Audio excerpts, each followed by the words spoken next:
Hey guys, my name is Jose, and this is another episode of Buy or Pass. In this series, I will look at the financial documents of a company and decide if I was looking for another investment, would I buy or pass? Before we start, don't forget to hit that subscribe button to get info on new episodes and other videos. So let's begin. So like always, I'm going to use the website known as lazyfa.com, which allows me to see all the financial numbers in easy visual format. Today, we'll take a look at Whirlpool. So here we're in Whirlpool and we're going to take a look at the income statement, balance sheet, cash flow statement, and metrics. So right now we're taking a look at the income statement, and since they just reported their Q4 a few weeks ago or a few days ago, we're going to take a look at the annual data today. So here we're taking a look at revenue. We can see revenue has been pretty flat for the past 3 years. 16 was 20.72 billion, 17 was 21.25 billion, and this year was 21.04 billion. So plus or minus some $0.5 billion for the past 3 years. So we can see revenue pretty flat. Cost of revenue, same as revenue, pretty flat. 2017-16 was 17 billion, 2017 was 17.65 billion, and this year was 17.5 billion. So all within a $5.5 billion range within each other. Gross profit seemed to increase but then drop back down a bit. 2016 was their highest at 3.69 billion, followed by 17 at 3.6 billion, and now follow this year at 3.54 billion. So we can see here it does have a nice drop going on. Nothing crazy, but definitely a little less in gross profit. Finally, net income, the money it's collected after everything's been paid off. Unfortunately for this year, net income was negative 183 million compared to 2016 where it was 888 million, and last year was 350 million. So it has dropped for the past 2 years consecutively. And that's a pretty scary thing to see. So let's take a look at the quarterly. Let's see if we see anything outrageous. Here we can see Q2 of this year produce a net income of negative 657 million dollars, which definitely led to the negative net income this year. We'll take at the earnings look sometime later this week, and we can determine what that negative 657 million were caused. But that definitely introduced that negative net income for this year.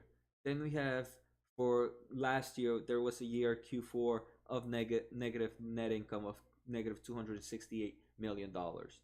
But if we look at prior quarters that have positive net income, it does still seem to show lower values compared to previous. Here, earnings, because of low net income, obviously our earnings per basic share is going to be in the negative, and right now it's negative $2.72. And if we look at the quarterly, we can see again the similar graphs we saw in net income. So now we'll take a look at red flags to see if we see anything different. Again, this is just the same for balance income statement. We'll take a look at revenue versus cost. Here we can see revenue and cost. Revenue has been always higher than cost of revenue, but cost of revenue is pretty close, almost a 3 to 2 ratio type thing. Gross profit, like we mentioned, pretty flat. Revenue versus cost growth, it seems to always be like a 1-to-1 ratio, except this past year revenue growth grew only 2.58%, while cost of revenue grew 3.67%. Right now Whirlpool is not giving me a good signal to buy.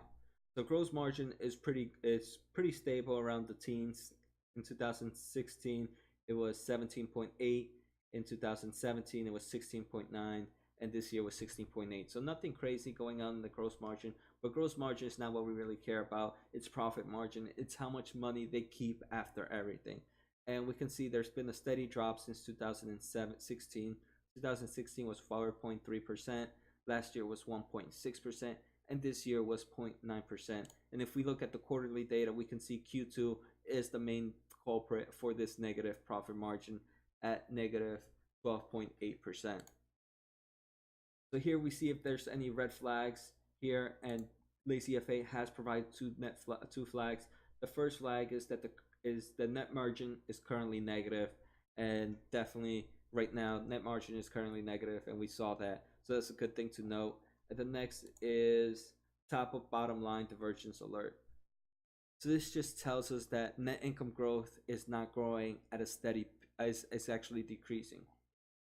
All right, so if we're just looking at the income statement, it's definitely not looking like a buy for me for Whirlpool, but we still got other stuff. We have the balance sheet where we're going to take a look at the assets, total liabilities, total debt, cash and cash equivalents. So here assets, again, pretty like revenue, seem pretty flat. Last 2016 was 19.15 billion. This last year was 20.04 billion, and this year is 18.35 billion. So assets have decreased about almost $2 billion compared to last year, which was almost 10%, a little less than 10%, around 8% drop from last year. Here we can see liabilities increased. 2016 was 13.43 billion, 2017 was 14.9, and this year was 15.14 billion. So total liabilities have been increasing at a steady pace, and we can see it's probably going to do to total debt that has been increasing. 2016 was 4.47 billion, last year was 5.22 billion, and this year was 6.03 billion.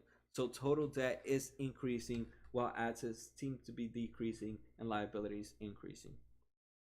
Fortunately, the company has a nice amount of cash and cash equivalents. We don't know exactly how these cash and cash equivalents are distributed, how much is exactly cash, but the company has a healthy 1.5 billion, which has increased since 2016, even 2015. So last year was 1.2 billion, and the year before that was 1.08 billion, compared to now 1.5 billion. So a nice healthy 30% increase in cash and cash equivalents. But again, this much of cash and cash equivalents won't make a debt in its total debt. I want to take a look at quarterly debt. And one thing I do like is we're going to see here the last quarter 4 that they just reported. They decreased their total debt by about $1.1 billion. Quarter 3 of this year was 7.18 billion, and now they're sitting at 6.03 billion. So that's good that they paid down some debt, but it does seem like that's the trend where it's the first 3 quarters they increase debt, the last quarter they pay off some, then they again increase, pay off some, increase, pay off some, but it's been increasing over time. Each time they pay off is still higher than the last time they paid off. Next, we'll take a look at the red flags on the balance sheet. Here again, we have the similar graphs that we were just looking at. Total assets and total liabilities. Here we can see assets are decreasing and liabilities are increasing, and we can see that by the shareholder equity, which is the difference between the two. And we can see that shareholder equity has decreased for the past few years. In 2016 it was 4.7 billion, where now is 2.29 billion. Almost a cut in, is it a cut in half? Yep, it increased a cut of almost of over 50% in shareholder equity in the past 2 years. That's definitely a scary thing. Looking at the balance sheet, it's definitely not giving me any better signs like the income statement. So here we're looking at the liability and asset distribution. We can see a huge percent of this company's asset is property, plants, and equipment. Inventory is another huge portion at 15.45%. Intangibles is about 28.96%. So this company definitely has assets. I just want to take a look at inventory to see how much inventory has been increasing over the past. So inventory is pretty stable. That's good to see. I don't like companies withholding inventory, so that means things are selling. And then cash and cash equivalents, again, pretty normal. It's at its high right now. It's 1.5 billion. Nothing outrageous there. And I just want to take a look at receivables. And receivables are pretty much on par with the rest of the graphs. Liability distribution, again, 42% of it is payables at a whole 4.49 billion, and then 38% is non-current debt and it actually has a nice amount of current debt. Current debt is that needs to be paid off in the next 12 months, which is 1.98 billion, and that's definitely a high compared to the amount of cash and cash equivalents this company has. Fine. Next, we'll take a look at the cash flow statement. Cash flow statement. The only thing I care about here are net cash flow from operations, and it has a positive net cash flow of $1.23 billion. Again, it's been pretty flat for the past 4 years, as we can see in these graphs. Nothing crazy going on there. And it seems quarter four is the year where is the quarter where they produce most of their net cash flow. Though I'm not sure why. We would probably have to look at the earnings report transcript to see what's happening there. Metrics: price to earning ratio. Right now it has a negative PE ratio due to the negative net income, and it's been like that the past quarters. Debt to equity ratio, that is increasing, so we have a higher debt to equity ratio compared to the past. That's also a pretty bad thing. So just a quick overview, but I think you guys would probably tell the way I'm leaning for. Income statement, right? Revenue pretty flat, cost of revenue pretty flat, gross profit decreasing, net income decreasing, where we see that earnings per basic share decreasing. So to me, the income statement gives me a pass. Next, we'll take a look at the balance sheet. Balance sheet: total assets have decreased compared to last year, while liabilities have increased.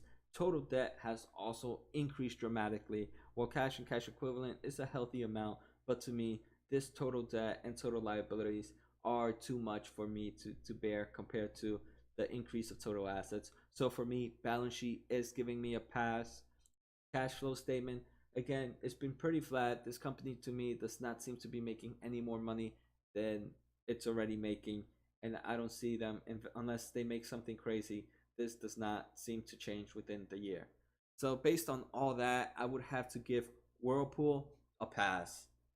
So I hope you guys enjoyed the episode. Like I mentioned, Lazy FA makes it so easy to look at all this information, which makes these episodes go pretty fast. I am curious, would you buy or pass on Whirlpool based on the information we just saw? Also, don't forget to subscribe to get updates on new episodes. Thank you guys for watching, and have a good night.